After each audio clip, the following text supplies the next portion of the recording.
Kofi and the Spirit Wolf.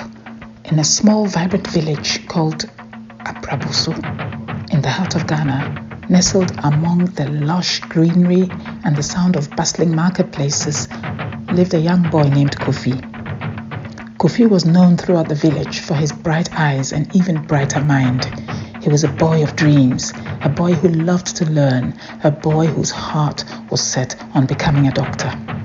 But for Kofi, the path to his dreams was lined with challenges. Every morning, as the golden rays of the sun kissed the earth, Kofi would wake up before dawn. He would help his grandmother Nana with the morning chores, fetch water from the well, and then set off on the long walk to school. With a worn-out backpack and a head full of dreams, Kofi's journey was not just to school, but towards a brighter future. Kofi's love for learning was unparalleled. While other children played, he found solace in his books. Mathematics, science, history, every subject fascinated him. But this passion made him different, and in his small school, being different often meant being a target. Kwame was the leader of a group of boys who found joy in picking on others. They saw Kofi's studious nature as something to mock. "Look at the bookworm," they would jeer, pushing him around and trying to snatch his books.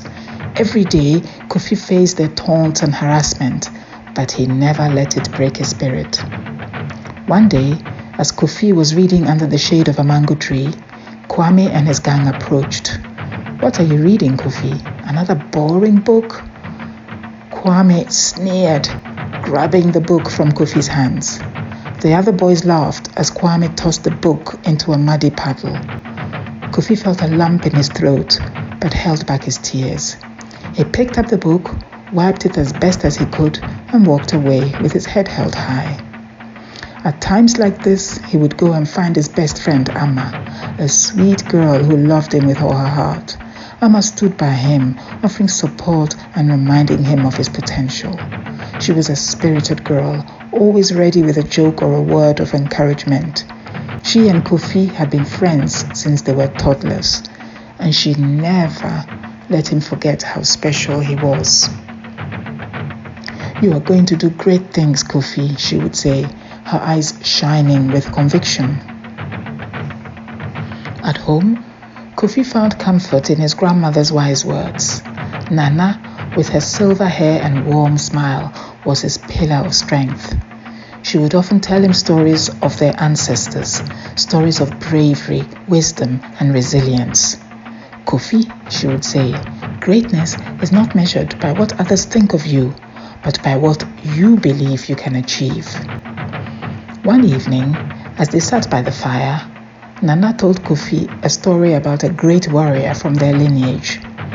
"He was laughed at and underestimated," Nana said, "but he became a legend because he never gave up." These stories filled Kofi with hope and determination. Kofi's teacher, Mr. Mensah, also saw the potential in him. Mr. Mensah was a kind and wise man, always encouraging his students to dream big. He noticed how Kofi's face would light up during lessons and how he would go out of his way to help his classmates understand difficult concepts. One day, Mr. Mensah called Kofi after class. "Kofi," he said, "you have a gift. You mustn't let anyone make you feel otherwise. I want you to apply for a scholarship that could take you abroad to study medicine." Kofi's eyes widened with excitement and fear. "But what if I don't get it?" he asked. Mr. Mensah smiled warmly. "You'll never know unless you try. Believe in yourself, Kofi." With Mr. Mensah's encouragement and Nana's stories echoing in his mind, Kofi decided to apply for the scholarship. The process was rigorous and the competition was fierce. Kofi spent countless nights studying and perfecting his application. He studied hard, often at night with a kerosene lamp out in the courtyard of his home in the village. His beloved Nana continued to encourage him, bringing him food at night to keep his energy levels up. He loved his Nana very much. She was a cheery and beautiful woman, looking younger than her years. She adored Kofi in return. She often said he was her long-lost grandfather come back to her. Since the day Kofi was born to her son Jima, she never left his side. She cared for baby Kofi, even bemusing Kofi's mother. She gladly relented and gave Kofi over to his grandmother because she could see how much love there was between the two. On the day of the big exam, Kofi woke up feeling unwell. He was aching all over and he felt feverish. He thought, hey, what is happening? Maybe I've been studying too hard. He got out of bed and took a shower. His mom and dad and Nana came out one at a time to him and blessed him in the ancestral way, each placing their hands on his head and issuing a prayer to the gods to nourish and protect him as he made his journey to school for the biggest exam of his life. Kofi took his breakfast alone, 3 eggs and a piece of bread with cocoa, a hot and spicy millet porridge. He quickly ate a mango and bidding goodbye to his family, he set off on his journey to school. His stomach lurched as a wave of nausea came over him. Oh, I'm not sure I can make it to school, he muttered to himself as a headache started developing on the left side of his forehead. He bravely carried on, even though as he set off down the forest path along the stream, he could no longer feel his legs. He forced his body to move, one slow step at a time. He passed Donko, the town drunkard, who swaggered past him in a drunken haze and fell into a gutter to his right. Kofi could barely see the trees before him. His head started to sway. He wondered if Donko had somehow infected him with this drunkenness.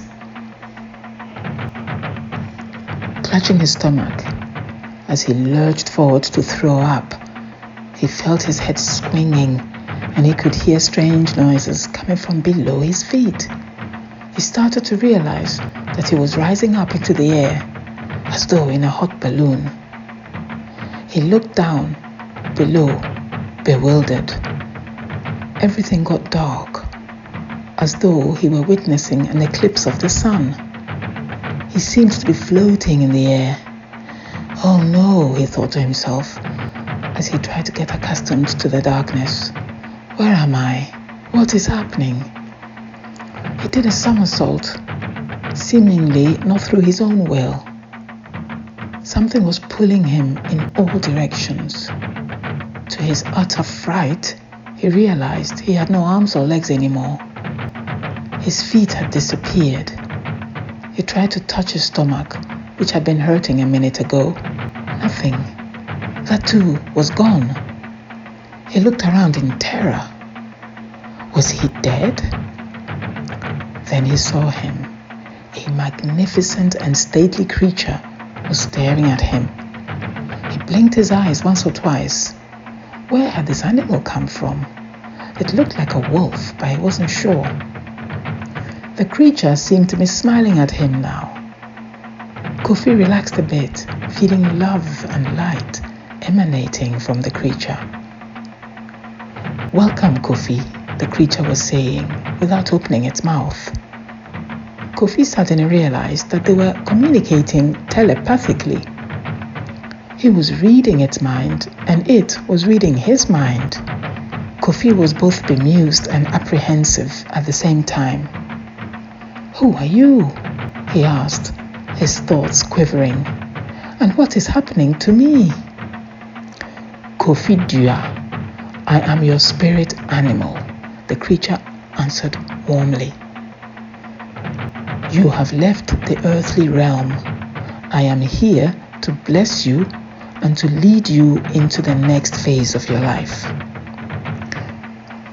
You mean I am dead? Kofi asked, looking around. and noticing that the only light he could see came from the animal. "Yes, you could say that," the animal answered. "But don't worry, you are safe here. I am Wolf, your spirit animal. I am sent to chaperone you as you take your first step into fulfilling your purpose. A journey which was started with your birth as Nana Yao Obingdufo and will be completed as your present incarnation as Kofi Dua." Kofi gasped as he took all this information in. Nana Yao Obingdufo was none other than the grandfather of his grandmother. Could Nana have been right all along, that he was the reincarnation of her dearly beloved grandfather? The wolf approached him. "You are a sacred being, Kofi. The gods have sent many trials your way, but you have always triumphed. And you shall continue to do so until you accomplish your goal, to care for the people that Otumfo Nyame has put in your path. Go forth and accomplish your purpose, Kofi. I am with you. The bullies will have no more power over you."